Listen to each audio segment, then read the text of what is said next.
Vous pensiez que c'était fini. Vous aviez enfin réussi à respirer.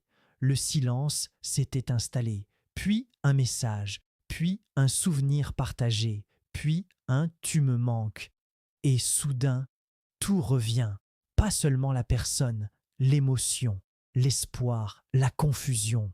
Pourquoi font-ils ça? Pourquoi reviennent-ils toujours au moment précis où vous commencez à aller mieux? Et surtout, pourquoi ça fonctionne? Ce phénomène n'est pas un hasard, ce n'est pas romantique, ce n'est pas une coïncidence du destin. C'est un mécanisme psychologique puissant et il repose sur deux choses, le renforcement intermittent et l'attachement traumatique. Au début, la relation était intense, pas forcément stable, mais intense, des hauts incroyables, des bas douloureux, des moments où vous vous sentiez unique, puis des silences, des retraits, des froideurs. Cette alternance est la clé. Le cerveau humain est extrêmement sensible aux récompenses imprévisibles. Les recherches en psychologie comportementale montrent qu'un système de récompense aléatoire est plus addictif qu'un système stable.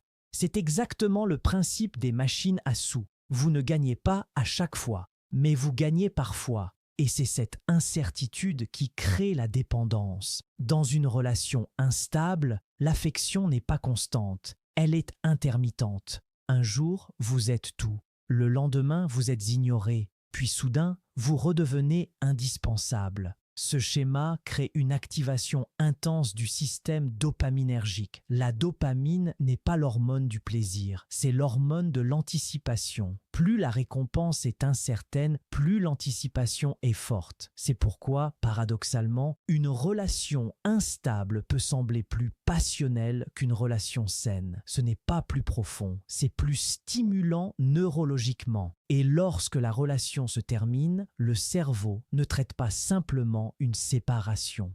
Il traite une perte de stimulation intermittente. C'est comparable à un sevrage. Le manque n'est pas seulement émotionnel, il est neurochimique. Mais ce n'est que la première couche. La deuxième couche est plus profonde, l'attachement traumatique. Il se crée lorsque la personne qui vous fait souffrir est aussi celle qui vous apaise. Elle provoque l'angoisse, puis elle soulage cette angoisse. Elle crée l'insécurité, puis elle offre la sécurité. Ce cycle mélange peur et attachement. Et le cerveau associe la fin du stress à l'amour. C'est fondamental. Vous ne tombez pas amoureux du conflit, vous tombez amoureux du soulagement. Après une dispute intense, lorsque la réconciliation arrive, l'ocytocine monte, le cortisol redescend, la tension disparaît et cette sensation est extrêmement puissante. Avec le temps, votre système nerveux s'habitue à ce cycle. Stress, soulagement, distance, rapprochement, silence, tu me manques.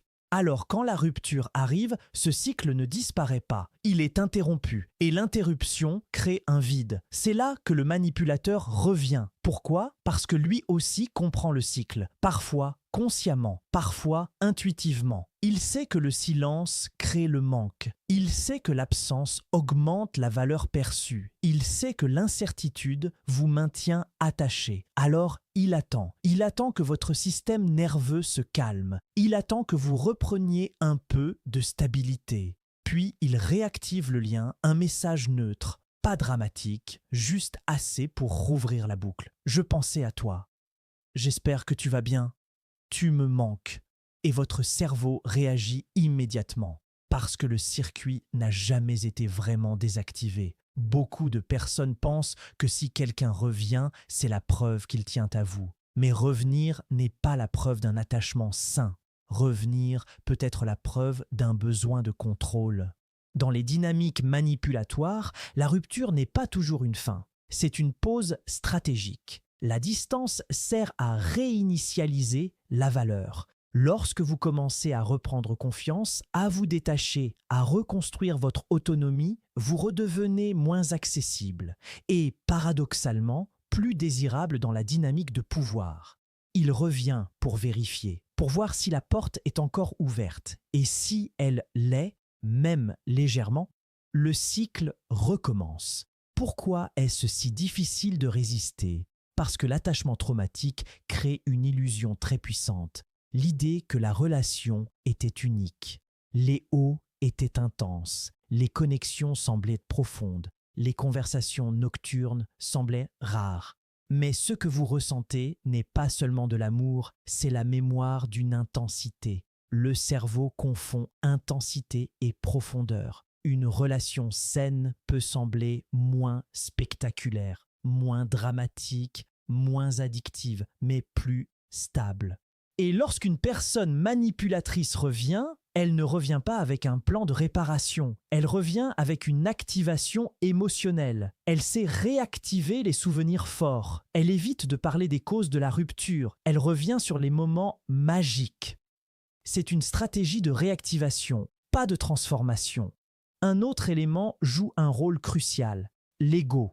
Le manipulateur ne supporte pas toujours l'idée de perdre définitivement son influence. Savoir que vous pouvez vivre sans lui peut être insupportable. Alors il revient pour vérifier son pouvoir. Si vous répondez, si vous ouvrez, si vous hésitez, et parfois il repart aussitôt qu'il a confirmé qu'il peut encore entrer. Ce va-et-vient crée un brouillard émotionnel. Vous vous demandez, pourquoi revenir si ce n'est pas sérieux? Parce que pour lui, la validation suffit. Pour vous, la relation comptait. Pour lui, le contrôle du lien peut suffire.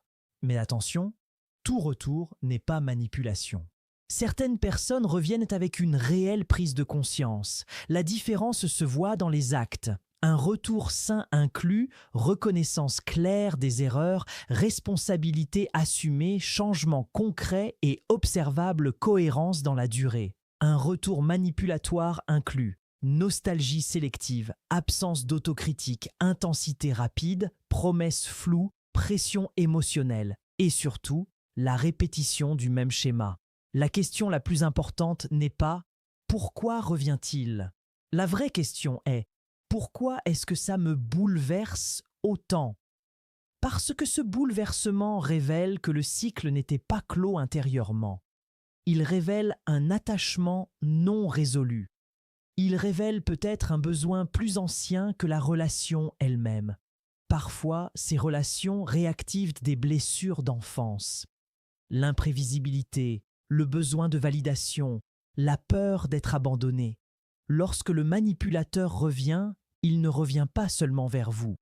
Il revient vers votre système d'attachement. Et ce système peut se réveiller brutalement. Vous pouvez être parfaitement lucide mentalement, et profondément activé émotionnellement. C'est ce décalage qui crée la confusion. Vous savez que ce n'est pas bon pour vous, mais vous ressentez une attraction intense. Ce n'est pas une faiblesse, c'est un circuit. Et un circuit ne se coupe pas avec de la logique. Il se désactive avec du temps, de la distance et de la cohérence. Chaque réponse réactive le cycle. Chaque silence l'affaiblit. Mais le silence n'est pas facile. Parce que le silence signifie affronter le manque, et le manque est inconfortable. Pourtant, ce manque est souvent la dernière étape du sevrage émotionnel. Le manipulateur revient parce que le cycle fonctionne. Il revient parce qu'il sait que l'intensité est plus forte que la stabilité. Il revient parce que l'attachement traumatique crée un fil invisible. Mais ce fil n'est pas indestructible.